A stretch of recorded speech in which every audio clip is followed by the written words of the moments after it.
പ്രിയമുള്ളവരെ, കർത്താവായ യേശുവിൻ്റെ മടങ്ങിവരവിനോടുള്ള ബന്ധത്തിൽ നമ്മളിപ്പോൾ വളരെ ദൂരം പിന്നിട്ടിരിക്കുകയാണ്. യേശുവിൻ്റെ മടങ്ങിവരവ് എന്തല്ല, ആർക്ക് വേണ്ടി, ഈ കാര്യങ്ങളെല്ലാം പൊതുവായൊരു ചിന്ത കഴിഞ്ഞ ദിവസങ്ങളിൽ നാം നടത്തി. മറ്റൊരു പ്രധാനപ്പെട്ട ഹെഡിങ്ങിലേക്ക് കയറുന്നു: അന്ത്യകാല സംഭവങ്ങൾ, അതിൻ്റെ അടയാളങ്ങൾ. ഈ വിഷയത്തിൽ നമുക്ക് അല്പസമയം എടുത്ത് ശാന്തമായിട്ട് വായിച്ച് പഠിച്ച് മുന്നോട്ട് പോകണം. ഇത് യേശു കർത്താവ് തന്നെ സംസാരിച്ച ഭാഗമാണ് ഞാനിപ്പോൾ വായിക്കുന്നത്. അപ്പോസ്തോലന്മാരോ ശിഷ്യന്മാരോ മറ്റുള്ളവരാരും വായിച്ചിട്ടുള്ള എഴുതിയിട്ടുള്ള ഭാഗമല്ലിത്. യേശു തമ്പുരാൻ നേരിട്ട് പറഞ്ഞതാണ്. നോക്കാം നമുക്ക് പുസ്തകത്തിലേക്ക്. പേജ് നമ്പർ 26, മത്തായി സുവിശേഷം 24-ാം അധ്യായം 3-ാം വാക്യം. അവൻ ഒരു മലയിൽ ഇരിക്കുമ്പോൾ ശിഷ്യന്മാർ തനിച്ചവന്റെ അടുക്കൽ വന്നു. അത് എപ്പോൾ സംഭവിക്കുമെന്നും നിന്റെ വരവിനും ലോകാവസാനത്തിനും അടയാളം എന്ത് എന്നും പറഞ്ഞു തരണമെന്ന് അപേക്ഷിച്ചു. ഇവിടെ 3 ചോദ്യമാണ് ചോദിക്കുന്നത്. 1, അത് എപ്പോൾ സംഭവിക്കും. 2, നിന്റെ വരവിന്റെ അടയാളം എന്ത്. 3, ലോകാവസാനത്തിന്റെ അടയാളം എന്ത്. ഇതൊരു സാധാരണ വായനക്കാരൻ വിചാരിക്കും ഇത് ഒരു ചോദ്യമാണ്, പക്ഷെ 3 ചോദ്യമാണ്. ഗുരു, അതെപ്പോൾ സംഭവിക്കും, നിന്റെ വരവിനും ലോകാവസാനത്തിനും അടയാളം എന്ത് എന്ന് പറഞ്ഞു തരണമെന്ന് പറഞ്ഞു.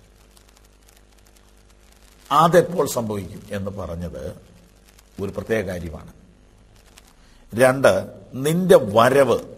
3, ലോകാവസാനം. അത് എന്ന് പറഞ്ഞത് എന്താണെന്ന് നോക്കാം. ഇതിന്റെ തൊട്ടുമുള്ളൊരു സംഗതി പറഞ്ഞു. അതാണ് അത് എന്ന് പറഞ്ഞത്. തൊട്ടുമുകളിൽ പറഞ്ഞത് വായിക്കാം. യേശു ദൈവാലയം വിട്ടു പോകുമ്പോൾ ശിഷ്യന്മാർ അവന് ദൈവാലയത്തിന്റെ പണി കാണിക്കേണ്ടതിന് അവന്റെ അടുക്കൽ വന്നു. അവൻ അവരോട്, ഇതെല്ലാം കാണുന്നില്ലയോ? ഇടിഞ്ഞു പോകാതെ കല്ലിന്മേൽ കല്ലിവിടെ ശേഷിക്കയില്ല എന്ന് ഞാൻ സത്യമായിട്ട് നിങ്ങളോട് പറയുന്നു എന്ന് പറഞ്ഞു. പ്രിയപ്പെട്ട ശ്രോതാക്കളെ, സഹോദരി സഹോദരന്മാരെ, ഒരിക്കലും മാറാത്ത ദൈവവചനത്തിൽ നിന്നാണ് ഞാൻ നിങ്ങളോട് സംസാരിക്കുന്നത്. ഇന്നേക്ക് 2000 വർഷം മുമ്പ്, ഏറെക്കുറെ 2000 വർഷം മുമ്പ്, നമ്മളെല്ലാവരും ബഹുമാനിക്കുന്ന ഈശോ മശിഹ, സാക്ഷാൽ യേശു കർത്താവ് യെരുശലേമിൽ സഞ്ചരിക്കുമ്പോൾ ലോകത്തിലെ അതിമനോഹരമായൊരു കെട്ടിടം അന്ന് യെരുശലേമിലുണ്ട്. അതാണ് യഹൂദന്മാരുടെ ദേവാലയം. കേവലം ഒരു ടെമ്പിൾ അല്ലത്, അതൊരു ടൂറിസ്റ്റ് കേന്ദ്രമാണ്. താജ്മഹൽ കാണാൻ ആളുകൾ പോകുന്നത് പോലെ അതിമനോഹരമായ ഒരു ശില്പമായിരുന്നു യെരുശലേമിലെ ദേവാലയം. യേശു ദേവാലയം വിട്ടു പോകുമ്പോൾ ശിഷ്യന്മാർ അവന് ദൈവാലയത്തിന്റെ പണി കാണിക്കേണ്ടതിന് വേണ്ടി അടുക്കൽ വന്നു. എന്ന് പറഞ്ഞാല് ഇന്ത്യയിൽ വരുന്ന ഒരാളെ താജ്മഹൽ കൊണ്ട് കാണിക്കുന്നത് പോലെ യെരുശലേമിലൂടെ സഞ്ചരിച്ച യേശുവിനെ ദേവാലയം കാണിക്കുകയാണ് അവിടുത്തെ പഴയ ആളുകൾ. അവരുടെ നോട്ടത്തിൽ 30 വയസ്സ് പോലും പ്രായം തോന്നിക്കാത്ത യേശു ദേവാലയത്തിലേക്ക് വിരൽ ചൂണ്ടിക്കൊണ്ട് പറയുകയാണ്, ഇതെല്ലാം കാണുന്നില്ലയോ? ഇടിഞ്ഞു പോകും, കല്ലിന്മേൽ കല്ല് ശേഷിക്കുകയില്ല എന്ന് ഞാൻ നിങ്ങളോട് സത്യമായിട്ട് പറയും. എന്താ ഈ പറയുന്നത്? യേശുവിനെ അന്നേരം തല്ലിക്കൊല്ലാഞ്ഞത് അത്ഭുതം എന്ന് പറഞ്ഞാൽ മതി. അത്ര മനോഹരമായ ബിൽഡിംഗാണ്. ഞാൻ അതിൻ്റെ പണിയെക്കുറിച്ച് വായിച്ചറിഞ്ഞിട്ടുള്ള കാര്യങ്ങളൊക്കെ ഇപ്പോൾ ഇവിടെ വിവരിക്കാൻ ഉദ്ദേശിക്കുന്നില്ല. അത്ര മനോഹരമായ ദേവാലയം. അത് ഇടിഞ്ഞു പോകുക എന്ന് പറഞ്ഞാൽ ഭൂമി കുലുക്കം വന്നാൽ പോലും സംഭവിക്കാത്ത വണ്ണമാണ് അതിൻ്റെ പണി. യേശു എന്ന് പറയുന്ന ആള് കണ്ണടച്ച് പറയുകയാണ്, ഈ കാണുന്ന അമ്പരചുംബിയായി നിൽക്കുന്ന ഈ സ്വർണം പൊതിഞ്ഞ ദേവാലയം, ഒരു കല്ലിന്റെ മുകളിൽ ഒരു കല്ല്, അതിൻ്റെ മുകളിൽ അടുത്ത കല്ല്, അതിൻ്റെ മുകളിൽ അടുത്ത കല്ല്, ഇങ്ങനെയാണല്ലോ കെട്ടിടം പണിയുന്നത്. യേശു പറയും ശ്രദ്ധിക്കുക, ഒരു കല്ലിൻ്റെ മുകളിൽ ഒരു കല്ല് പോലും ഇരിക്കാതെ വണ്ണം ഇത് ഇടിഞ്ഞു പോകുന്നു. പക്ഷെ ആരും അതിൻ്റെ അർത്ഥം അത്ര ഗ്രഹിച്ചില്ല. യേശു പറഞ്ഞതിന് ശരിയായ അർത്ഥം എന്താണെന്നറിയോ? കെട്ടിടത്തിൻ്റെ ഒരു മൂലതകരുമെന്നല്ല, കെട്ടിടത്തിൻ്റെ ഒരു സൈഡ് ഇടിഞ്ഞു പോകുന്നു, മുകളിൽ ചോർച്ച വരുമെന്നൊന്നുമല്ല. അടിത്തറയിൽ കിടക്കുന്ന കല്ലുണ്ടല്ലോ, അതിൻ്റെയും അടിയിലോട്ട് മാന്തും. ഒരു കല്ല് പോലും ഇവിടെ കിടക്കത്തില്ല. കല്ലിന് മേൽ കല്ലെന്നാ പറഞ്ഞത്. ഇങ്ങനെയൊരു പ്രവചനം ആരും പറഞ്ഞിട്ടില്ല. എന്തെങ്കിലുമൊക്കെ നല്ല കാര്യമൊക്കെ പലരും പറഞ്ഞിട്ടുണ്ടാവും, പക്ഷെ ഇങ്ങനെയൊന്നും ആരും പറയത്തില്ല. അതും ഒരു വലിയ സമൂഹത്തോടായി പറയുന്നതെന്ന് ഓർക്കണം. കൊല്ലാൻ അധികാരമുള്ള തീവ്രവാദി സമൂഹത്തോടായി പറയുന്നത്. യഹൂദന്മാരെ പോലെ ക്രൂരത ചെയ്തിട്ടുള്ളവരാരും ഇല്ലല്ലോ. അവരുടെ നാട്ടിലേക്ക് ഒരു ബോംബ് നിങ്ങൾ ഇന്ന് എറിഞ്ഞാൽ നാളെ നേരം വെളുക്കുമ്പോൾ നിങ്ങളുടെ നാട്ടിൽ 10 ബോംബ് വീണിരിക്കും. അവരുടെ ഒരു വണ്ടി കത്തിച്ചാൽ നിങ്ങളുടെ 20 വണ്ടി നേരം വെളുക്കുമ്പോൾ കത്തിയിരിക്കും. അവരുടെ ഒരു പ്ലെയിൻ തകർത്താൽ നിങ്ങളുടെ 30 പ്ലെയിൻ പിറ്റേ ദിവസം പോയിരിക്കും. ഇതിവിടെ എല്ലാ രാഷ്ട്രങ്ങളും കണ്ട് പഠിച്ച കഥയാണ്. ആ രാഷ്ട്രത്തിൽ നിന്നുകൊണ്ട് പറയുകയാണ്, ഈ ദേവാലയം ഒരു കല്ലിന് മുകളിൽ ഒരു കല്ല് പോലും ശേഷിക്കാത്ത കാലം ഇതാ വരുന്നു. ഈ കാര്യം ദൈവമക്കൾ ശ്രദ്ധിച്ചോ? ഇതാര് പറഞ്ഞു? നമ്മൾ വിശ്വസിക്കുന്ന കർത്താവായ യേശു പറഞ്ഞു. യേശു ഇങ്ങനെയൊക്കെയുള്ള നെഗറ്റീവായ കഥ പറയുമോ? അതെ, അവൻ പ്രവാചകനും കൂടിയാണ്. അവൻ കേവലം രോഗസൗഖ്യം നൽകുന്ന ഒരു വൈദ്യൻ മാത്രമല്ല, അവൻ നാളെ നടക്കാൻ പോണ കാര്യം ഇന്ന് കാണുന്ന പ്രവാചകനും കൂടിയാണ്. അവൻ വിളിച്ചു പറഞ്ഞു. കുറച്ച് സമയം കഴിഞ്ഞിട്ട് യേശു ഒരു സ്ഥലത്ത് സാധാരണ ഇരുന്ന് ശിഷ്യന്മാരെ പഠിപ്പിക്കുന്ന സ്ഥലമുണ്ട്, ഒലിവുമലയിൽ. അവിടെ പോയിരുന്നു. അവൻ ഒലിവുമലയിൽ ഇരിക്കുമ്പോൾ ശിഷ്യന്മാർ തനിച്ച് അവന്റെ അടുക്കൽ വന്നു. അതെപ്പോൾ സംഭവിക്കും? അപ്പോ ഒന്നാമത്തെ ചോദ്യം ഏതാണ്?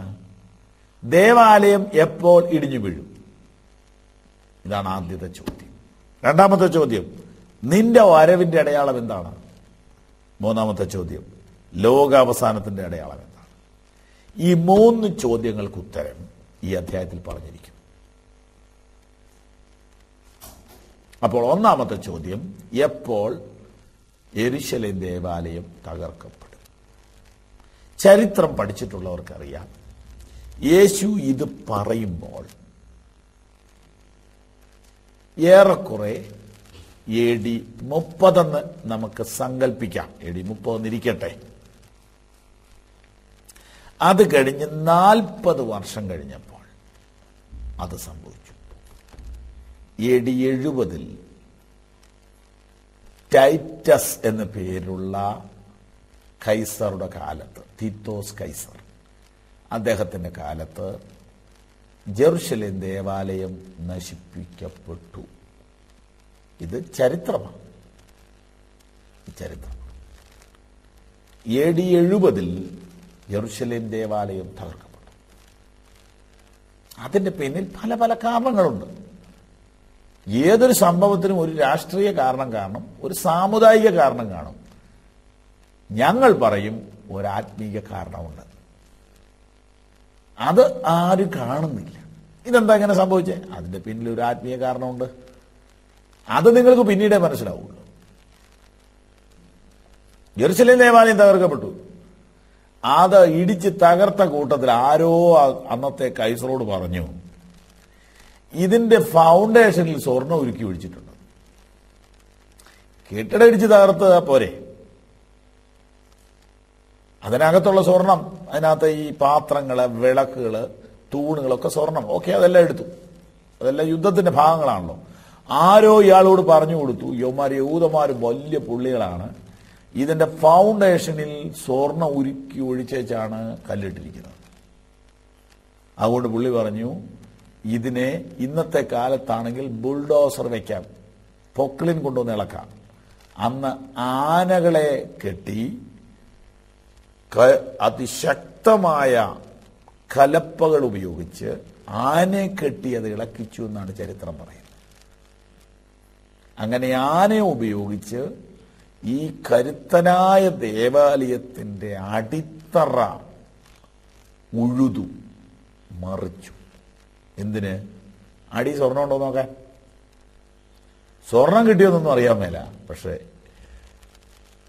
ടൈറ്റസിനോട് ചോദിച്ചേ, എന്തിനാ സാറേ അത് ഇടിച്ചില്ലേ, ഇനി എന്തിനാ ഇളക്കുന്നേ? ഒരു ചരിത്ര സ്മാരകമല്ലേ, അതിന്റെ തറ അവിടെ കിടന്നത്, കേട്ട ഇളക്ക്. ആനയെ കൊണ്ടത് ഒഴിവിച്ചു. എന്തത്ര ക്രൂരത ഈ തറയിളക്കാൻ. പ്രവചനം ദേ കിടക്കുന്നു, കല്ലിന്മേൽ കല്ല് ഇവിടെ ശേഷിക്കയില്ലെന്ന് ഞാൻ സത്യമായിട്ട് നിങ്ങളോട് പറയും. ഈ ഞങ്ങൾക്കിത്ര വിശ്വാസം എന്താണെന്നറിയാമോ? യേശു പറഞ്ഞത് ഏറെക്കുറെ സംഭവിച്ചു എന്നല്ല, അക്ഷരം പ്രതി സംഭവിച്ചു.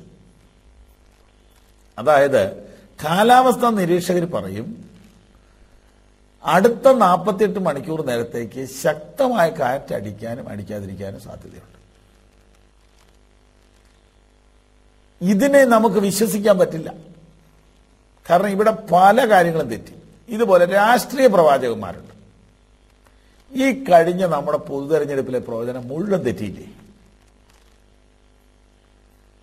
വിവിധ തരം കമ്പ്യൂട്ടർ പ്രവചനങ്ങൾ നടത്തി, അഭിപ്രായ വോട്ടെടുപ്പ് നടത്തിയിട്ട് ഇന്ന പാർട്ടിക്കാണ് മുൻതൂക്കം, ഇത്ര പേഴ്സന്റ് എന്ന് വരെ പറഞ്ഞു. പക്ഷെ ഒന്നും നടന്നില്ലല്ലോ, എല്ലാം തിരിഞ്ഞു പോയല്ലോ. അപ്പൊ ഇങ്ങനെയൊക്കെയുള്ള പ്രവാചകന്മാരൊക്കെ ഇവിടെയുണ്ട്. പിന്നെ ഊഹം വെച്ചൊക്കെ പറയുന്നവരുണ്ട്. പേര് വെളിപ്പെടുത്താതെ, സ്ഥലം പറയാതെ കുറെ ഏതാണ്ടൊക്കെ പറഞ്ഞിട്ട് സംഭവിച്ചു കഴിയുമ്പോൾ പറയും ഇതാ ഞാൻ പറഞ്ഞതെന്ന്. പക്ഷെ യേശു അങ്ങനെയൊന്നുമല്ല പറഞ്ഞത്. എവിടെയെങ്കിലും ഒരു കെട്ടിടം എന്തെങ്കിലും ഒരു കാലത്ത് ഇടിഞ്ഞു പോകുന്നല്ല പറഞ്ഞത്. എന്തെങ്കിലും കാര്യത്തിൽ ഒരു ഭൂകമ്പം വന്ന് കുറെ കെട്ടിടങ്ങളെല്ലാം താഴും. അങ്ങനെയൊക്കെ ഭൂകമ്പം നടന്നു കഴിയുമ്പോൾ പറയും അത് ഞാൻ പറഞ്ഞതാണ്. യേശു അങ്ങനത്തെ പൊട്ടപ്രവാചകനല്ല. യേശു അങ്ങനെയൊന്നും അധികം പ്രവചിച്ചിട്ടുമില്ല. ഊഹാപോഹ കച്ചവടങ്ങളൊന്നും കർത്താവായ യേശു നടത്തിയിട്ടില്ല. എല്ലാം കറക്റ്റ് പ്രാക്ടിക്കലായ കാര്യങ്ങളെ യേശു പറഞ്ഞിട്ടുള്ളൂ. പക്ഷേ അന്നത്തെ ആളുകൾ വലിയ ബഹുമാനത്തോടെ കണ്ടിരുന്ന ദേവാലയമാണ് യെരുശലേമിലെ ദേവാലയം. ഈ ദേവാലയത്തിലേക്ക് നോക്കിക്കൊണ്ട് യേശു പറയുകയാണ്, ഈ കാണുന്ന കെട്ടിടം ഉണ്ടല്ലോ, ഒരു കല്ലിന്റെ മുകളിൽ ഒരു കല്ല് പോലും ഇരിക്കത്തില്ല, അത് ഇളക്കുന്ന കാലം വരുമെന്ന് പറഞ്ഞു. ആർക്കും ഒന്നും മനസ്സിലായില്ല. കാരണം നടക്കാൻ പോണ കാര്യമല്ലല്ലോ.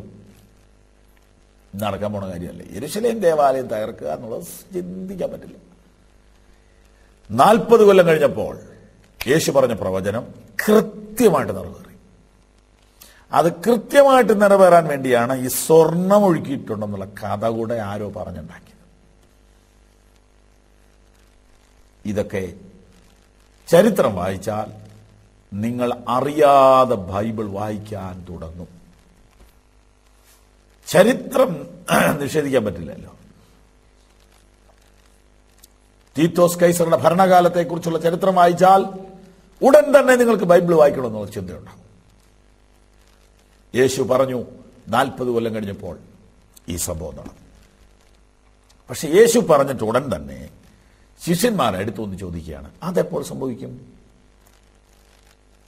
നിന്റെ വരവിന്റെ അടയാളം എന്താണ്? ലോകാവസാനത്തിന്റെ അടയാളം എന്താണ്? ഇന്ന് പകല് ഈ സന്ദേശത്തിൽ മാന്യ ശ്രോതാക്കളെ ചില കാര്യങ്ങൾ നമ്മൾ ഗ്രഹിക്കണം. ഒന്ന്, ലോകാവസാനത്തെക്കുറിച്ചല്ല ഞാൻ നിങ്ങളോട് സംസാരിക്കുന്നത്, ഞാൻ കർത്താവിന്റെ വരവിനെ കുറിച്ചാണ്. ലോകാവസാനം ഇതറിയണം എല്ലാവർക്കും ആഗ്രഹമുണ്ട്. ലോകാവസാനത്തെക്കുറിച്ച് ക്ലിയറായിട്ട് ഒന്നും പറയാൻ എനിക്ക് കഴിയില്ല. ഇതെന്റെ കാര്യമാണ്. എന്നാൽ യേശുക്രിസ്തുവിന്റെ മടവിനെ കുറിച്ച് എനിക്ക് പറയാൻ പറ്റും. ലോകാവസാനം എന്നുള്ള ആ സങ്കല്പം തന്നെ വളരെ വ്യത്യസ്ത നിലയിലാണ് ബൈബിളിൽ കിടക്കുന്നത്.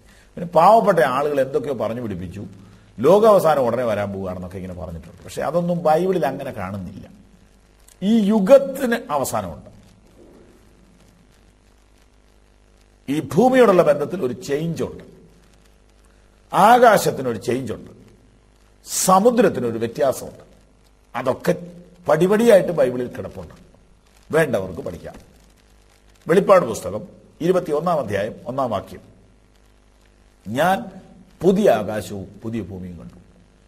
1-ാമത്തെ ആകാശവും 1-ാമത്തെ ഭൂമിയും ഒഴിഞ്ഞുപോയി, സമുദ്രം ഇനിയില്ല. അപ്പോൾ ഇങ്ങനെയൊരു കാലമുണ്ട്. ഇതിനെ മൊത്തം ഇടിച്ചു പൊളിച്ചിട്ട് പുത്തനാക്കുന്ന ഒരു സമയം വെച്ചിട്ടുണ്ടെന്ന് ബൈബിൾ പറയുന്നു. പക്ഷെ അതിന്റെ കാലഘട്ടമൊന്നും ഊഹിക്കാൻ പോലും പറ്റില്ല. അത്രമാത്രം അകലെയാണ് ആ കാര്യം കിടക്കുന്നത്. എന്നാൽ യേശുക്രിസ്തുവിന്റെ മടങ്ങി വരവ് വ്യത്യസ്തമായൊരു കാര്യമാണ്. അപ്പൊ 3 കാര്യം ഇവിടെ പ്രവചനത്തിൽ പറഞ്ഞിരിക്കുന്നു. 1, യെരുശലേമിന്റെ നാശം എപ്പോൾ. 2, യേശുവിന്റെ മടങ്ങി വരവ് എപ്പോൾ. 3, ലോകാവസാനം എപ്പോൾ. ഇതിൽ ലോകാവസാനം എന്നുള്ളത് 3ാമത് പറഞ്ഞിരിക്കുന്നു. ഇതിൽ ആദ്യത്തെ സംഭവം യെരുശലേം നാശം എപ്പോൾ. യെരുശലേം നാശത്തെക്കുറിച്ച് കർത്താവ് ഇവിടെ പറയുന്നുണ്ട്. 24-ാം അധ്യായം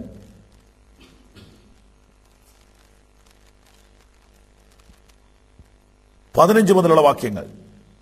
എന്നാൽ ദാനിയേൽ പ്രവാചകൻ മുഖാന്തരം അരുളി ചെയ്തതുപോലെ ശൂന്യമാക്കുന്ന മ്ലേച്ഛത വിശുദ്ധ സ്ഥലത്തിൽ നിൽക്കുന്നത് നിങ്ങൾ കാണുമ്പോൾ വായിക്കുന്നവൻ ചിന്തിച്ചുകൊള്ളട്ടെ.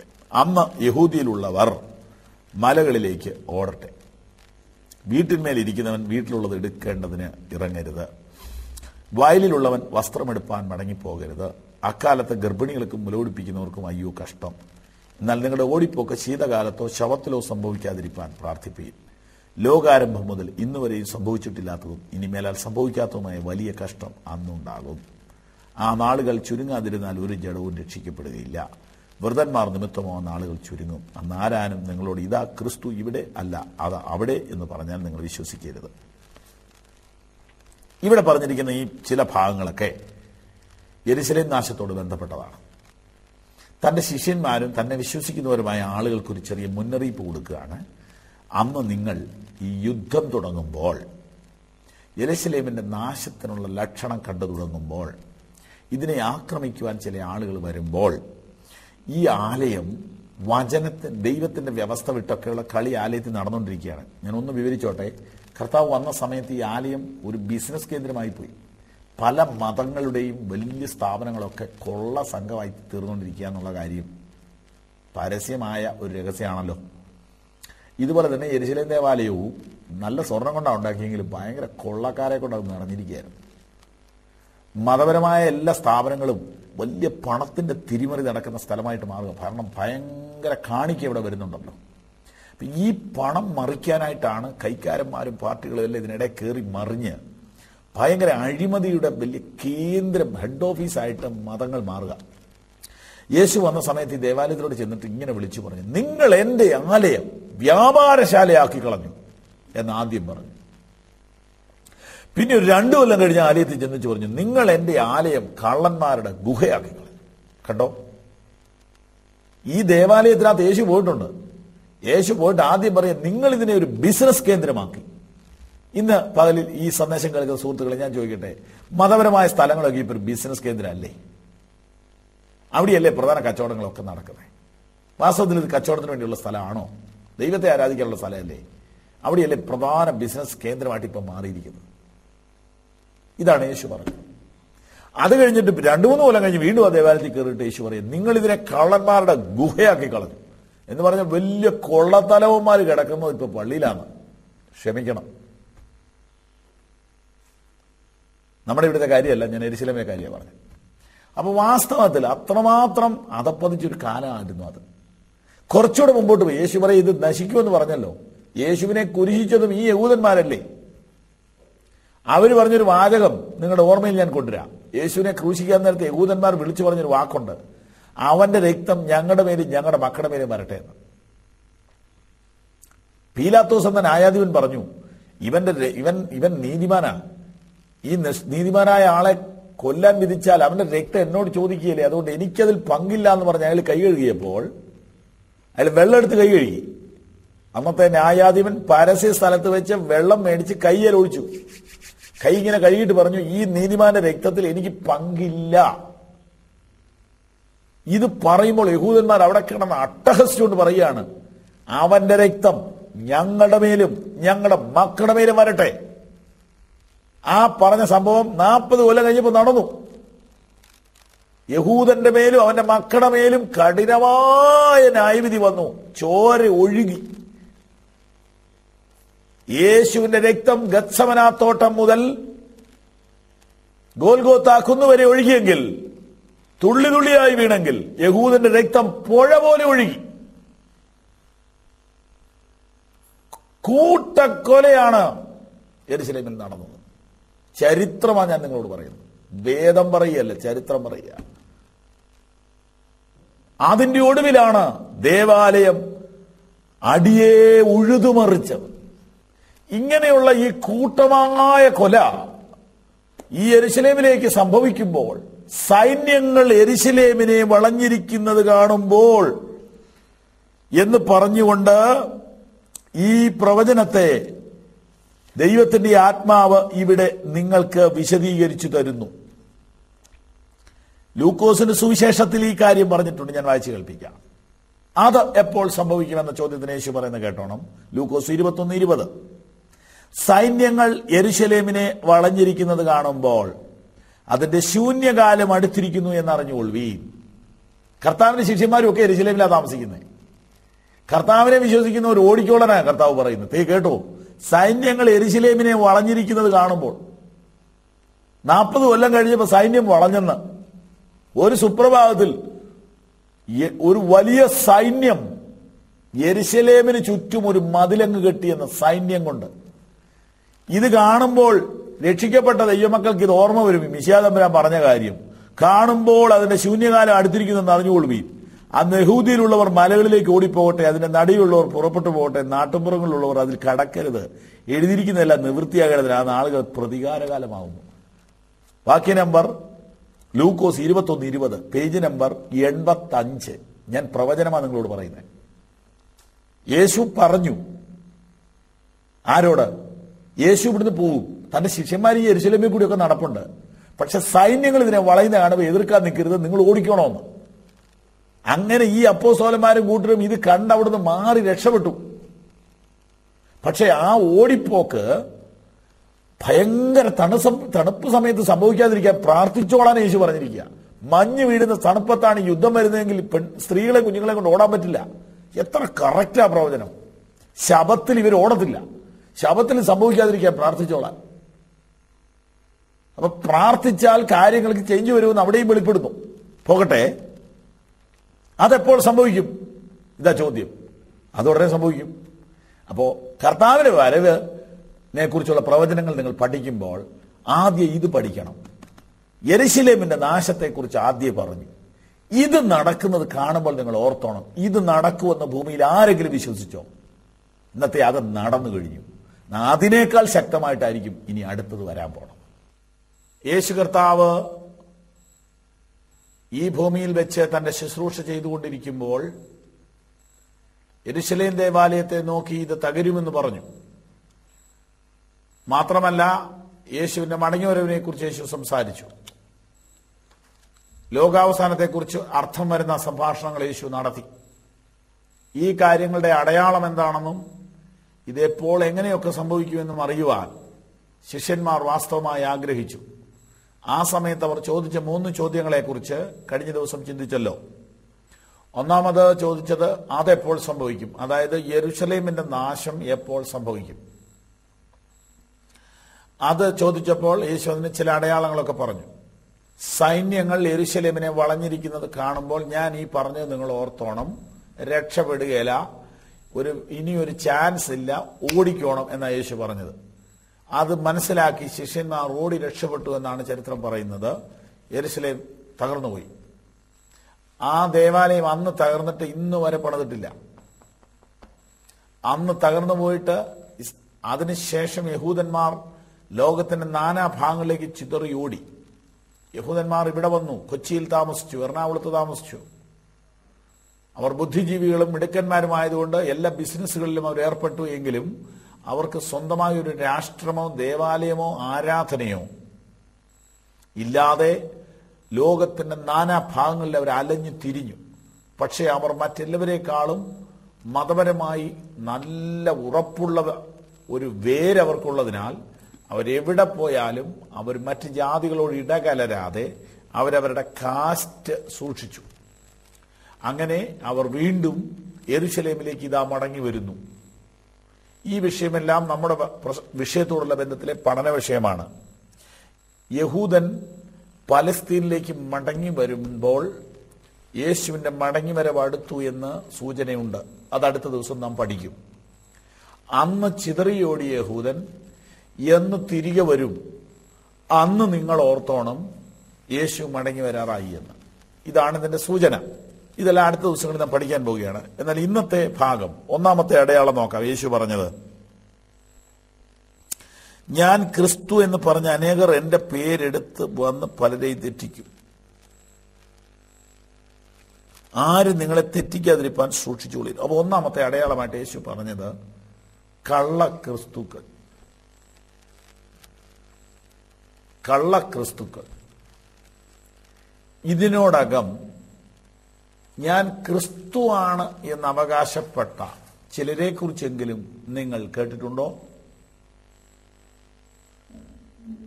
ലോകത്തിൽ പല സ്ഥലങ്ങളിൽ പലർ ഈ പേരെടുത്ത് അഭിനയിച്ചു. കേരളത്തിലും ചിലരൊക്കെ അഭിനയിച്ചു. ലോകം കണ്ടിട്ടുള്ള സകല ദേവന്മാരും എന്നിലുണ്ട് എന്ന് അവകാശപ്പെട്ട ചിലർ ഇപ്പോഴും ഭാരതത്തിൽ ജീവിച്ചിരിപ്പുണ്ട്. ഇത് കുറെ കൂടെ രൂക്ഷമാകും. ഇപ്പോൾ ഈ വന്നതൊന്നും സാധാരണ ഒരു യഥാർത്ഥ ക്രിസ്ത്യാനിയെ തെറ്റിച്ചിട്ടില്ല. ക്രിസ്തു ശിഷ്യനെ പോലും തെറ്റിക്കത്തക്ക വിധത്തിൽ സാക്ഷാൽ ഞാൻ ക്രിസ്തുവാണ് എന്ന് അവകാശപ്പെടുന്ന ആളുകൾ രംഗത്തു വരും. ഇത് കണ്ട ആരും വഞ്ചിക്കപ്പെടരുത്. അങ്ങനെ യേശു വരികയില്ല എന്ന് പറഞ്ഞാൽ, ഈ നടക്കുന്ന മനുഷ്യരുടെ ഇടയിൽ ഒരാൾ എഴുന്നേറ്റിട്ട് ഞാൻ ക്രിസ്തു ആണെന്ന് പറഞ്ഞാൽ നിങ്ങൾ വിശ്വസിക്കേണ്ട, അങ്ങനെ ഇനി യേശു ഈ ഭൂമി വരത്തില്ല. അതായത് യേശു, ഞാൻ ഇതിനു മുമ്പ് ഈ ക്ലാസ് പറഞ്ഞ ഒരു വാചകം വീണ്ടും ഓർപ്പിക്കാം. അവൻ വന്നതുപോലെയല്ല വരുന്നത്, അവൻ പോയതുപോലെയാണ് വരുന്നത്. എന്ന് പറഞ്ഞാൽ എന്താണ്? അവൻ വന്നതൊരു സാധാരണ മനുഷ്യൻ, ആൾക്കൂട്ടത്തിൽ നിന്ന് യേശു പ്രത്യക്ഷം വരികയായിരുന്നു. ഒരു കൊച്ചു കുഞ്ഞായിട്ട് ജനിച്ച എന്നെയും നിങ്ങളെയും പോലെ ഒരു വീട്ടിൽ ഒതുങ്ങി, ഒരു പഞ്ചായത്തിൽ ഒതുങ്ങി, ഒരു റേഷൻ കാർഡിൽ ഒതുങ്ങി, വളർന്ന് വിദ്യാഭ്യാസം ചെയ്ത് മാതാപിതാക്കൾക്ക് കീഴ്പ്പെട്ട് യാതൊരു പ്രത്യേകതയില്ല. 2 കണ്ണേ ഉള്ളൂ, 4 കണ്ണില്ല. 1 തലയേ ഉള്ളൂ, 8 തലയില്ല. 2 കയ്യേ ഉള്ളൂ, 6 കൈയില്ല. 2 കാലേ ഉള്ളൂ, തിരിച്ചറിയാൻ ഒന്നുമില്ല, അടയാളമില്ല. തിരിച്ചറിയാൻ ഒരടയാളവുമില്ല. യേശു ചെറുപ്പത്തിലെ കടലാസ് കൊണ്ട് കിളികളെ ഉണ്ടാക്കി, ആ കിളി ജീവൻ വെച്ച് പറന്നുപോയി എന്നൊക്കെ പറയുന്ന നുണ പറയുന്നതാണ്. ബൈബിളിലില്ല. യേശു കുഞ്ഞായിരുന്നപ്പോൾ ഒരത്ഭുതവും ചെയ്തിട്ടില്ല. വേദപുസ്തകത്തിലെ സത്യങ്ങൾ അതിൻ്റെ ഉള്ള നിലയിൽ പറഞ്ഞില്ലെങ്കിൽ നാം വഞ്ചിക്കപ്പെടുമല്ലോ. ഒരിക്കലും തിരിച്ചറിയത്തക്ക ഒരടയാളവും അവൻ ചെയ്തില്ല. അവൻ സാധാരണക്കാരിൽ ഒരുവനെ പോലെ ജീവിച്ചു. അവൻ തച്ചന്റെ മകനല്ലയോ എന്ന് ആളുകൾ ചോദിക്കുന്നുണ്ട്. ഇവൻ തച്ചന്റെ മകനല്ലയോ എന്ന് ചോദിച്ചാൽ, മരപ്പണി ചെയ്തിരുന്ന ഒരു പിതാവിനെ സഹായിച്ചുകൊണ്ട് അയാളുടെ കൂടെ നടക്കുകയായിരുന്നു യേശു എന്ന ബാലകൻ. ഒരു സുപ്രഭാതത്തിൽ അവൻ യോർദാൻ നദിയിൽ യോഹന്നാന്റെ കൈക്കീഴിൽ സ്നാനപ്പെടാൻ വരുമ്പോഴാണ് ഇവനിലുള്ള അസാധാരണത്വം പുറത്തു വരുന്നത്. അങ്ങനെയാണ് അവൻ പ്രത്യക്ഷപ്പെടുന്നത്. അപ്പൊ പൊതുജനത്തിന്റെ ഇടയിൽ നിന്ന് ഒരാള് യേശു ആണെന്ന് പറഞ്ഞ് പുറത്തേക്ക് വരികയായിരുന്നു ആദ്യം സംഭവിച്ചത്. അതുകൊണ്ട് ആളുകൾ ചോദിച്ചു, നീ മശിഹയാണോ? നീയാണോ മശിഹ? നീയാണോ ക്രിസ്തു? നീയാണോ ക്രിസ്തു എന്നെല്ലാവരും ചോദിച്ചു. യേശു പറഞ്ഞു, അത് ഞാൻ തന്നെ, വരുവാനുള്ള മശിഹ ഞാൻ തന്നെ എന്ന് യേശു പറഞ്ഞു. ഇതുപോലെ തന്നെ ഈ ആൾക്കൂട്ടത്തിൽ ഒരു 35 വയസ്സുകാരനായിട്ട് പെട്ടെന്ന് ഇങ്ങോട്ട് യേശു വരുമെന്ന് ഇപ്പോൾ ആളുകൾ ധരിച്ചു വെച്ചിട്ടുണ്ട്. ഈ ധാരണ വെച്ചുകൊണ്ട് ആരാണ്ടൊക്കെ ക്രിസ്തുവായിട്ട് അഭിനയിച്ചുകൂടെ? ചിലരെയൊക്കെ പോലീസ് അറസ്റ്റ് ചെയ്തു. ചിലരൊക്കെ ഇപ്പോഴും ആ വേഷം കെട്ടി അവിടെ ഇവിടങ്ങളൊക്കെ ഇരിപ്പുണ്ട്. അപ്പൊ നിങ്ങളെ തെറ്റിക്കാൻ ഇടവരരുത്. യേശു അങ്ങനെ ഇനി വരത്തില്ല. ഈ ആൾക്കൂട്ടത്തിൽ ഒരാളായിട്ട് യേശു ഇനി വരികയില്ല. തിരിച്ചറിയാൻ മേലാതെ മനുഷ്യനെ പോലെ തന്നെ ഈ മനുഷ്യരിൽ ഒരാളായിട്ട് യേശു ഇനി വരികയില്ല. ഇനിയും ഒരു മാനുഷിക വേഷത്തിലല്ല അവൻ വരുന്നത്, തികച്ചും ദൈവിക രൂപത്തിലാണ്. അതായത് പ്രപഞ്ചത്തെ കിടിലം കൊള്ളിച്ചുകൊണ്ട് പ്രപഞ്ചത്തിന്റെ മുഴുവനും ഭരണാധിപൻ എന്ന നിലയിൽ ആധികാരികമായി അധികാരത്തോടു കൂടിയായിരിക്കും യേശു മടങ്ങി വരുന്നത്. ഈ മടങ്ങിവരവ് വളരെ പ്രധാനപ്പെട്ട സംഭവമായിരിക്കും. ആകയാൽ അതിനെക്കുറിച്ച് നാം വളരെ ബോധവാന്മാരായിരിക്കണം, ശ്രദ്ധയുള്ളവരായിരിക്കണം എന്ന കർത്താവിന്റെ വചനങ്ങൾ എനിക്ക് നിങ്ങളെ ഓർപ്പിക്കാതിരിക്കാൻ സാധ്യമല്ല. അപ്പോൾ ഞാൻ ക്രിസ്തു എന്ന് പറഞ്ഞ് അനേകർ എൻ്റെ പേരെടുത്ത് വന്ന് പലരെയും തെറ്റിക്കും. ആരും നിങ്ങളെ തെറ്റിക്കാതിരിക്കാൻ സൂക്ഷിച്ചുകൊള്ളുവീൻ. ഇതാണ് ഒന്നാമത്തെ അടയാളം. ഈ കാര്യം ലൂക്കോസിലും പറഞ്ഞിട്ടുണ്ട്. ആരും നിങ്ങളെ തെറ്റിക്കാതിരിക്കാൻ സൂക്ഷിച്ചുകൊള്ളുവീൻ, ഞാനാകുന്നു എന്നും സമയം അടുത്തിരിക്കുന്നു എന്നും പറഞ്ഞ് അനേകർ എൻ്റെ പേരെടുത്ത് വരും, അവരെ അനുഗമിക്കരുത്. അപ്പോൾ ക്രിസ്തു ഇതിനു മുമ്പ് ഇവിടെ വന്ന അതേ വേഷത്തിൽ, അതേ യൂണിഫോമിൽ, അതേ വഴിക്ക്, ആ വിധത്തിൽ അവൻ വരികയില്ല. ഏതെങ്കിലും ഒരു മനുഷ്യൻ വന്നിട്ട് ഒരു അത്ഭുതം കാണിച്ച് അഥവാ വെള്ളത്തിന്മീതെ നടക്കുകയോ ഒരു രോഗിയെ സൗഖ്യമാക്കുകയോ, അല്പം പോലും നിങ്ങൾ തെറ്റിദ്ധരിക്കരുത്, ഒരു പിടി മണ്ണ് വാരിയിട്ട് ഇങ്ങനെ കായികമൊക്കെ കറക്കി പ്രാർത്ഥിച്ചേച്ച് അത് അവലോ മലരോ ആക്കി നിങ്ങളുടെ കയ്യിലോട്ട് തന്നാൽ ക്രിസ്തു ആണെന്ന് ധരിക്കരുത്. ക്രിസ്തു ആദ്യം വന്നപ്പോൾ വെള്ളം വീഞ്ഞാക്കുകയും അത്ഭുതങ്ങൾ ചെയ്യുകയും ചെയ്തു. അതുപോലെ ഒരു മനുഷ്യൻ ഇവിടെ വന്നിട്ട് വല്ല മാജിക്കും കാണിച്ചിട്ട് ഞാൻ ക്രിസ്തു ആണെന്ന് പറഞ്ഞാൽ നിങ്ങൾ അനുഗമിക്കരുത്. ഇനി ക്രിസ്തു അങ്ങനെ ഇവിടെ വരികയില്ല. ഇനി ക്രിസ്തു വരുന്നത് എങ്ങനെയാണെന്ന് ഇതിനു മുമ്പ് പറഞ്ഞു. യേശുവിൻ്റെ വരവ് എങ്ങനെ എന്ന് ഞാൻ പല പ്രാവശ്യം വിവരിച്ചു. ഒന്ന്, അവൻ രഹസ്യമായി ആകാശത്തിൽ വരികയും തൻ്റെ വിശുദ്ധന്മാരെ തൻ്റെ അടുക്കലേക്ക് ചേർക്കുകയും ചെയ്യും. അപ്പോൾ ഒരാളെ നിങ്ങൾ ഇനി അതിനുവേണ്ടി അനുഗമിക്കേണ്ടി വരികയില്ല. അങ്ങനെ അഭിനയിക്കുന്നത് മുഴുവൻ വ്യാജ ക്രിസ്തുക്കളായിരിക്കും. ഇതൊരടയാളമാണ്. യേശു ആ വരവിന് ശേഷം പരസ്യമായി വരുന്നത് തൻ്റെ ദൂതന്മാരും വിശുദ്ധന്മാരും ചേർന്നാണ് വരുന്നത്. അത് ഒലിവുമലയിലായിരിക്കും. അപ്പോൾ അവിടെയും ആർക്കും പറ്റിക്കാൻ പറ്റാത്തവണ്ണം പെർഫെക്റ്റായിട്ടും കറക്റ്റായിട്ടുമാണ് യേശുവിൻ്റെ മടങ്ങി വരവ്. അതുകൊണ്ട് ഞാൻ ക്രിസ്തു ആണെന്നൊരു വ്യക്തി അവകാശപ്പെട്ടാൽ അത് വ്യാജമാണെന്ന് നെറ്റിയിൽ എഴുതിയിട്ടുണ്ട്, സംശയിക്കേണ്ട. ഇത് ഇപ്പോൾ സംഭവിച്ചുകൊണ്ടിരിക്കുന്നു, കഴിഞ്ഞ കാലങ്ങളിൽ സംഭവിച്ചിട്ടുണ്ട്. എന്നാൽ ഇതിനേക്കാൾ സ്ട്രോങ് ആയിട്ട് വരും. കർത്താവിൻ്റെ വരവിൻ്റെ ദിവസങ്ങൾ അടുത്തടുത്ത് വരുമ്പോൾ ഇവിടെ പലരും ക്രിസ്തു ആകാൻ ഒരുങ്ങിയിരിപ്പുണ്ട്. അതിന് വല്ല സിദ്ധിയൊക്കെ കാണിക്കും, അത്ഭുതങ്ങളൊക്കെ കാണിക്കും. അങ്ങനെയൊക്കെ പലരും ഇപ്പം രംഗത്ത് വരുന്നുണ്ടല്ലോ. ഇതാണ് ഒരടയാളം. രണ്ടാമത്തെ അടയാളം യേശു പറഞ്ഞിരിക്കുന്നത് നോക്കുക. നിങ്ങൾ യുദ്ധങ്ങളെയും കലഹങ്ങളെയും കുറിച്ച് കേൾക്കുമ്പോൾ ഞെട്ടിപ്പോകരുത്. അതാദ്യം സംഭവിക്കേണ്ടതിന് തന്നെ, എന്നാൽ അത് അവസാനമല്ല. മത്തായി സുവിശേഷത്തിൽ പറഞ്ഞിരിക്കുന്ന ഭാഗങ്ങൾ ഞാൻ വായിച്ചു കേൾപ്പിക്കാം. 24:6. നിങ്ങൾ യുദ്ധങ്ങളെയും യുദ്ധശ്രുതികളെയും കുറിച്ച് കേൾക്കും, ചഞ്ചലപ്പെടാതിരിക്കാൻ സൂക്ഷിച്ചുകൊള്ളുവീൻ, അത് സംഭവിക്കേണ്ടതിന് തന്നെ, എന്നാൽ അത് അവസാനമല്ല. നിങ്ങൾ ജീവിച്ചിരിക്കുന്ന ഈ കാലഘട്ടത്തിൽ മുൻപ് നടന്നിട്ടുള്ളതിനേക്കാൾ കൂടുതൽ യുദ്ധങ്ങളുണ്ടായി. അടുത്ത യുദ്ധങ്ങളുടെ സാധ്യതകൾ അടുത്തടുത്ത് വന്നു നിൽക്കും. ഇത് യേശു കർത്താവിൻ്റെ മടങ്ങിവരവിൻ്റെ രണ്ടാമത്തെ അടയാളമായിട്ട് പറഞ്ഞിരിക്കുന്നു. യുദ്ധങ്ങളെയും യുദ്ധശ്രുതികളെയും കുറിച്ച് കേൾക്കും, പക്ഷെ ഞെട്ടരുത്, അതുകൊണ്ടും കാര്യം തീരുന്നില്ല. മൂന്നാമത്തെ അടയാളമായിട്ട് പറഞ്ഞിരിക്കുന്നത് വാക്യം 7, ജാതി ജാതിയോടും രാജ്യം രാജ്യത്തോടും എതിർക്കും. ജാതി ജാതിയോട് എതിർക്കുക എന്ന് പറഞ്ഞാൽ മുസൽമാനും ക്രിസ്ത്യാനിയും കൂടി എതിർക്കുക എന്നല്ല.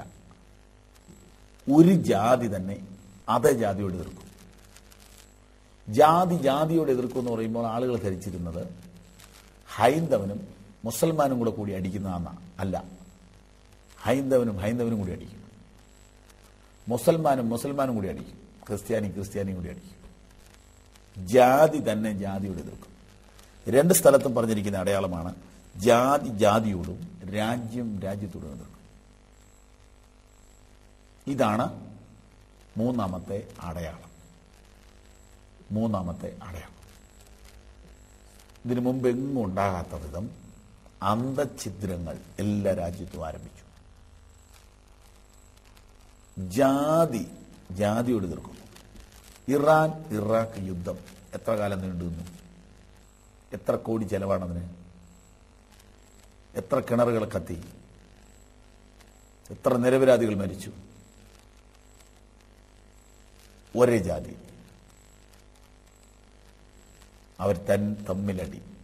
ഇതാണ് ഈ പ്രവചനം സൂചിപ്പിക്കുന്നത്. ഈ പ്രവചനം സൂചിപ്പിക്കുന്നത് ജാതി ജാതിയോട് എതിർക്കും.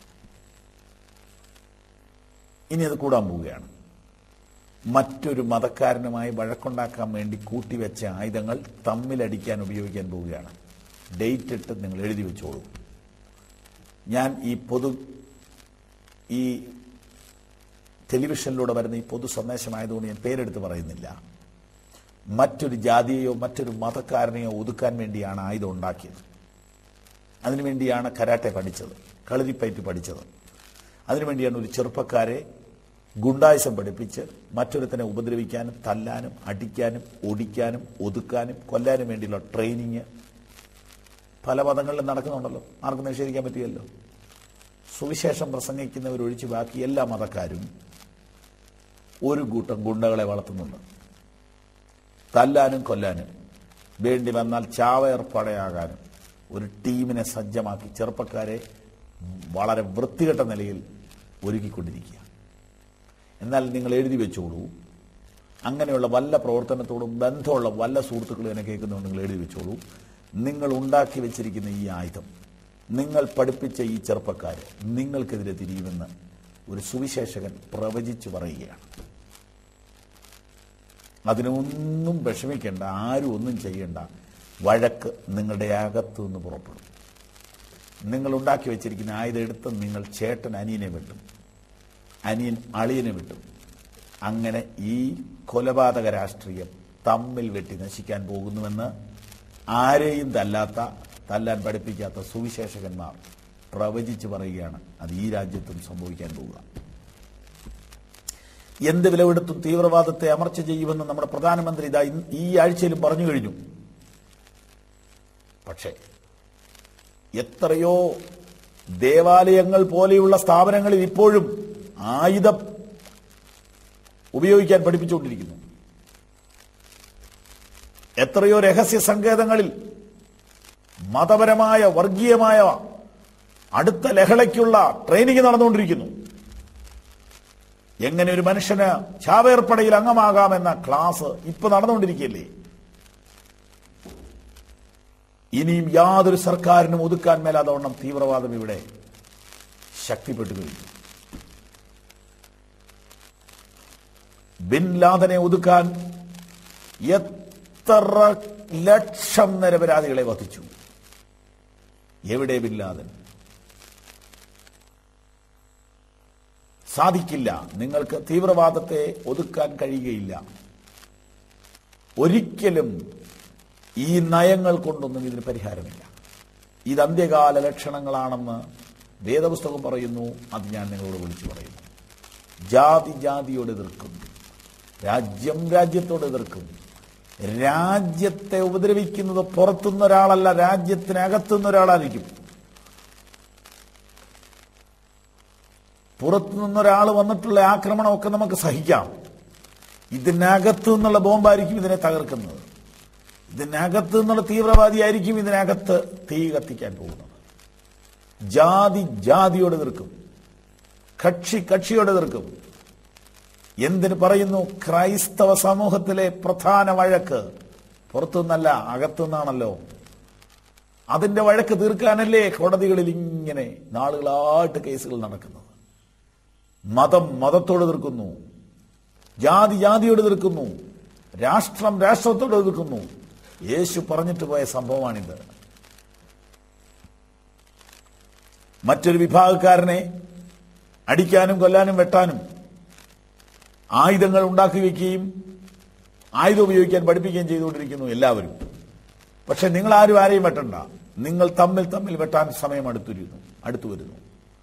ഇപ്പോൾ അത് കണ്ടു തുടങ്ങി. വളരെ ശക്തമെന്ന് പറഞ്ഞിരിക്കുന്ന പല ഗ്രൂപ്പുകൾക്കകത്തും പല രാഷ്ട്രീയ പാർട്ടികൾക്കകത്തും കടുത്ത മത്സരം തുടങ്ങി. ഇവർ തമ്മിലടിക്കുവാൻ വേണ്ടി ആയുധം എടുത്തു തുടങ്ങി. പാവപ്പെട്ട നിരപരാധികളെ വെട്ടാൻ ഉപയോഗിച്ച് അതേ വാള് സ്വന്തം സഹോദരന്റെ കഴുത്തിൽ വെക്കുവാൻ ഇതാ സമയം വന്നിരിക്കുന്നു. ഇത് തമ്മിത്തല്ലി തകരാനുള്ള വക്കത്ത് വന്ന് നിൽക്കുകയാണെന്ന് ഞങ്ങൾ നിങ്ങളോട് പറയുകയാണ്. പറയാതിരിക്കാൻ കഴിയുകയില്ല. യേശു കർത്താവ് പറയുന്നു, ജാതി ജാതിയോടും രാജ്യം രാജ്യത്തോടും എതിർക്കും. ഈ രാജ്യത്തെ തകർക്കുവാൻ ഇതിനകത്തുനിന്ന് ആളുകൾ എഴുന്നേൽക്കുന്നു. അതെ, ഇതുപോലെ എല്ലാ വൻകിട രാജ്യങ്ങളും വേദന സഹിക്കുന്നു. ലോകത്തിന്റെ പോലീസുകാരെന്ന് വിളിച്ച രാഷ്ട്രങ്ങളൊക്കെ, ലോകത്തെ എവിടെയെങ്കിലും യുദ്ധം ഉണ്ടെങ്കിൽ ഓടിച്ചെന്ന് അവരെ സഹായിക്കാമെന്ന് പറഞ്ഞ രാഷ്ട്രങ്ങൾക്ക് അകത്ത് പുകയുകയാണ്. അവരുടെ അകത്ത് നിന്ന് അവരെ നശിപ്പിക്കാനുള്ള ശത്രു വളരുകയാണ്. അവരുടെ ചോറ് തിന്ന്, അവരുടെ ശമ്പളം പറ്റിക്കൊണ്ട്, അവരുടെ രാഷ്ട്രത്തിനകത്തിരുന്നുകൊണ്ട് ട്രെയിനിങ് നടത്തി ആ രാഷ്ട്രത്തിന് തീ കൊളുത്താൻ ആളുകൾ റെഡിയായിക്കൊണ്ടിരിക്കുന്നു. ഇതെങ്ങനെ തടയും? നമ്മുടെ വിഷയം. ഇത് കാണുമ്പോൾ ഒരു കാര്യം ഓർക്കുക, ഒരു പ്രവചനം നിറവേറുന്നു. യേശു പറഞ്ഞത് സംഭവിക്കുന്നു. ജാതി ജാതിയോടും രാഷ്ട്രം രാഷ്ട്രത്തോടും എതിർക്കും. ഇതൊരടയാളമാണ്. അടുത്ത അടയാളം, ക്ഷാമവും ഭൂകമ്പവും അവിടെ ഉണ്ടാകും. കഴിഞ്ഞ ഏത് കാലത്തേക്കാളും ഭൂകമ്പം വർദ്ധിച്ചിരിക്കുന്നു. ഇനിയും അടുത്ത സാധ്യതകളുണ്ട്. ഇതിനെ എങ്ങനെ തടയാമെന്നുള്ളതിന് ശാസ്ത്രജ്ഞന്മാരുടെ വലിയ സമ്മേളനങ്ങൾ സുനാമിക്ക് ശേഷം വിളിച്ചുകൂട്ടി. സുനാമിക്ക് ശേഷം വലിയ പഠനങ്ങൾ നടന്നു, ഇപ്പോഴും നടന്നുകൊണ്ടിരിക്കുന്നു. ഭൂകമ്പം വന്നാൽ മുൻകൂട്ടി അലാറം കൊടുക്കാനുള്ള വല്ല മാർഗവുമുണ്ടോ, രക്ഷപ്പെടാനുള്ള വല്ല മാർഗവുമുണ്ടോ, ഇതിനെക്കുറിച്ചെല്ലാം വലിയ പഠനങ്ങൾ നടക്കുന്നുണ്ട്. പക്ഷെ ആർക്കും നിയന്ത്രിക്കാൻ പറ്റില്ല. ഇതും യേശു കർത്താവിന്റെ മടങ്ങിവരവിന്റെ അടയാളമായിട്ട് പറഞ്ഞിട്ടുണ്ട്. യേശു കർത്താവിന്റെ അടയാളമായിട്ട് ഈ അടയാളങ്ങൾ എല്ലാം വ്യക്തമായിട്ട് പറഞ്ഞ് വചനം മുന്നോട്ട് കൊണ്ടുപോകുന്നു. ഞാൻ വായിച്ചു കേൾപ്പിക്കാം. എങ്കിലും ഇതൊക്കെയും ഈറ്റുനോവിന്റെ ആരംഭമത്രേ. വാക്യം 7.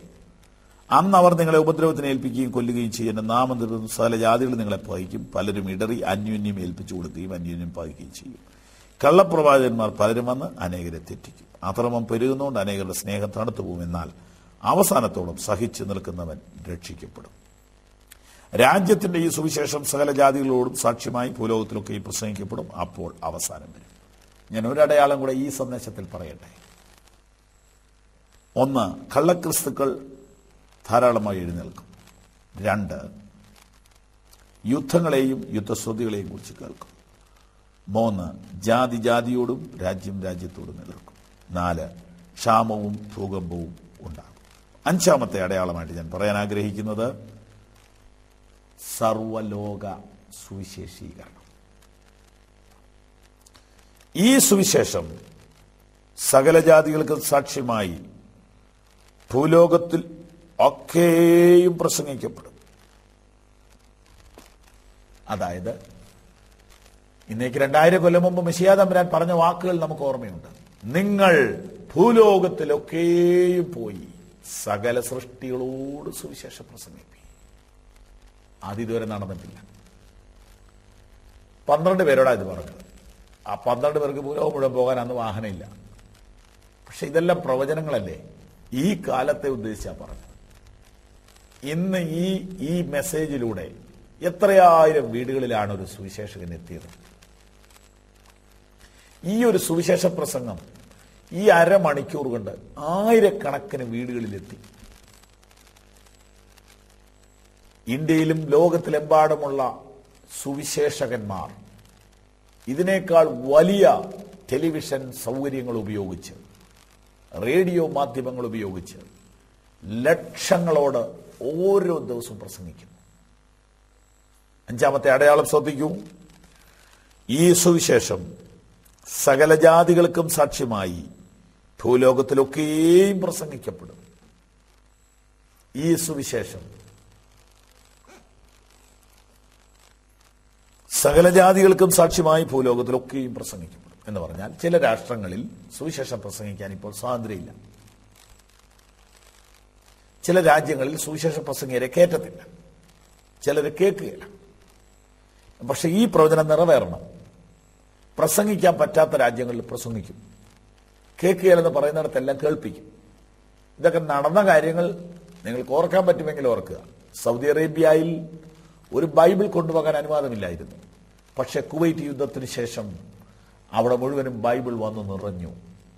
കാരണം വെള്ളക്കാരാണ് അവരെ സഹായിച്ചത്. അതിനുശേഷം ആ നയം അല്പം വ്യത്യാസം വന്നു. ഇതുപോലെ സുവിശേഷം എത്താത്ത രാഷ്ട്രങ്ങളിലെല്ലാം സുവിശേഷം എത്തി. നിങ്ങൾക്ക് വിശ്വസിക്കാൻ പറ്റുമോ? മുസ്ലിം രാഷ്ട്രമായ ദുബൈയിൽ, ലോകത്തിലെ വലിയ സാമ്പത്തിക സൗകര്യമുള്ള ആ രാഷ്ട്രത്തിന്റെ തലസ്ഥാനത്ത് ഗവൺമെന്റിന്റെ അനുവാദത്തോടുകൂടെ എയർപോർട്ടിന്റെ ഗ്രൗണ്ട് എടുത്ത് ലോകപ്രസിദ്ധനായ ഒരു സുവിശേഷകൻ 3 ദിവസം ആയിരങ്ങളോട് ലക്ഷങ്ങളോട് സുവിശേഷം പ്രസംഗിച്ചു എന്ന കാര്യം വിശ്വസിക്കാമോ? ബൈബിൾ വാക്യം ശ്രദ്ധിക്കൂ. രാജ്യത്തിന്റെ ഈ സുവിശേഷം സകല ജാതികൾക്കും സാക്ഷ്യമായി ഭൂലോകത്തിലൊക്കെയും പ്രസംഗിക്കപ്പെടും. അപ്പോൾ അവസാനം വരും. അപ്പോൾ 5ാമത്തെ അടയാളം ലോക സുവിശേഷീകരണം. ഈ കഴിഞ്ഞ 2000 കൊല്ലം കൊണ്ട് 100 മൈൽ ഓടാൻ പറ്റിയെങ്കിൽ ഈ കഴിഞ്ഞ 5 കൊല്ലം കൊണ്ട് 10,000 മൈലിൽ കൂടുതൽ ഓടി. ഞാൻ വിശദീകരിക്കാം. യേശുതമ്പുരാന്റെ ആ സ്വർഗാരോഹണത്തിന് ശേഷം ഈ കഴിഞ്ഞ 2000 വർഷം കൊണ്ട് സുവിശേഷകൻ ഒരു 100 മൈൽ കവർ ചെയ്തെങ്കിൽ 2000-ന് ശേഷമുള്ള ഈ 5 കൊല്ലം കൊണ്ട് 100-ന് പകരം 10,000 മൈൽ അല്ല കവർ ചെയ്തു. എന്നാൽ അടുത്ത കണക്ക് കേട്ടോളൂ. അടുത്ത 1 കൊല്ലം കൊണ്ട് 1,00,000 മൈലല്ല കവർ ചെയ്യാൻ പോണത്. ഇതിന്റെ ആ വ്യത്യാസം മനസ്സിലാക്കാൻ വേണ്ടി ഞാൻ പറയുകയാണ്. മുൻപെല്ലാ കാലത്തെക്കാളും അതിവേഗത്തിൽ സുവിശേഷ വാഹനം കുതിക്കുകയാണ്. എത്താത്ത മേഖലകളിലെല്ലാം എത്തുന്നു, കേറാത്ത വീടുകളിലെല്ലാം കയറുന്നു. സുവിശേഷം ഇതാ അതിവേഗം പായുന്നു. അർത്ഥം എന്താണ്? കർത്താവ് മടങ്ങി വരാറായി. ഈ സുവിശേഷം ഭൂലോകത്തിലൊക്കെയും പ്രസംഗിക്കപ്പെടും. അപ്പോൾ അവസാനം വരും.